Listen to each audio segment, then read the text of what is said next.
Okay.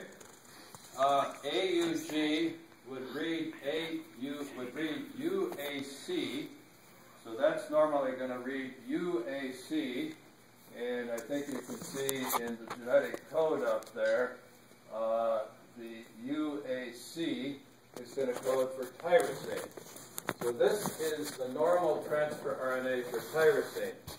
Suppose that in that second mutation, that tyrosine was changed to a AUC. AUC. Again, it's a point mutation. G goes to C. What's the consequences of that? Well, if this were an important transfer of RNA, it would make a big mess. It would read the wrong codon. But there's many cases in which we have a redundancy of transfer RNAs, more than we need. That occurs quite frequently. Suppose this is a minor transfer RNA, one that's not really needed, and it changes in this second mutation to that over there.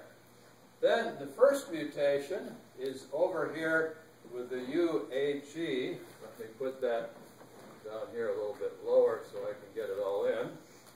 So here we have the UAG, which is normally a stop codon. This mutated tyrosine transfer RNA can now come in and be read as UAUC. It will read this stop codon as tyrosine. And so the net result of this is that we started out with GAG, which is, as you can see, going to code for serine. We ended up with the first mutation, which coded for no protein at all. It was a nonsense mutation. But then the second mutation read this nonsense codon as a tyrosine, and so that gave rise now to a protein like this that had a tyrosine here at that particular position. So the net result is that you change it from a serine in the wild type to a tyrosine in that double mutant. And that would, if that serine was on the surface and not very important, changing it to a tyrosine might not be very toxic or might not have a big effect on the function, and it would return it to the wild type phenotype. So this type of mutation is called a nonsense suppression mutation. And so, again, suppression mutations are always a second mutation in a primary mutation background, and they can undo the bad effects, the harmful effects of that primary mutation. You can see all different types of suppression mutations. It's a rather common thing to see in genetics. Okay, there's one other type of class of mutations I'd like to just mention briefly, and that is the frame shift mutations. And we can have those. So frame shift mutations. And that would be if you have a certain sequence, let's just say U, U, U, A, A, A, C, C, C to make it simple. If you then change that by adding an extra nucleotide into the DNA during the replication process as part of some type of mistake or error in the replication, suppose we put a G in there, we come along here, and that's all of a sudden an extra G, that's what I mean, not a point mutation, but an extra G right in there. We just put a G in there. Then we continue on the same way here. We would read this as UUU. Everything up here to the left is going to be okay, but then this would be read as GAA, ACC, etc. Every reading frame from this point out would be offset by one nucleotide and therefore completely wrong. So an insertion mutation of this type is always fatal. It completely goofs up the reading frame from the point of that insertion on. So this is called an insertion mutation. You can also have something that would be called a deletion mutation, and let me give you the example of this. Let's use the same hypothetical here. Suppose in the deletion mutation we simply got rid of that group there. This now would be read as UUA, and then so this guy is removed, deleted. This would be AAA, CCC, etc. This would be read as UUA, AAC, CC, whatever the next one is here. And that would completely upset the reading frame as well. So this is called a deletion mutation. Okay? So both of these fall under the category of frame shift mutations. They completely goof up the frame of the reading frame during the translation process. So we have these basic types of mutations. The point mutation, which is the most common, and may or may not harm the function of the protein. The nonsense mutation that always harms the function of the protein because it causes premature termination during protein synthesis. We have suppression mutations that are secondary mutations in the cell line that contains the primary mutation, and that undoes the bad effects of the primary mutation in some fashion.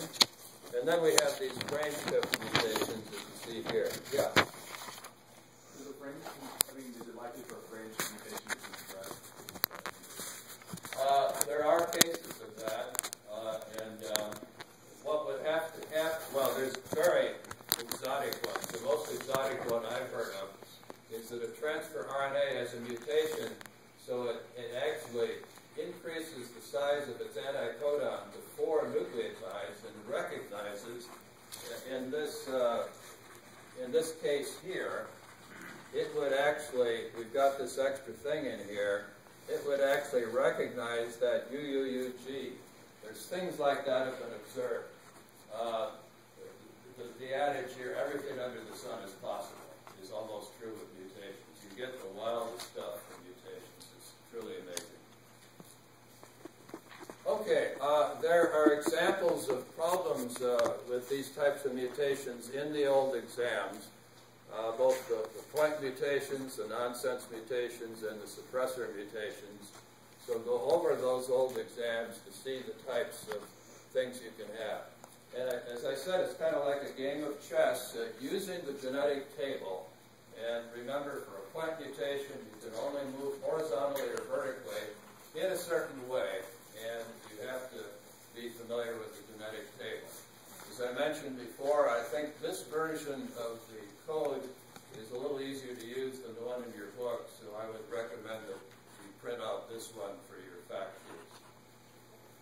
Okay, any other questions then on DNA and protein synthesis, all of that? Okay, well, we're going to switch then to photosynthesis. So let me get that set up here.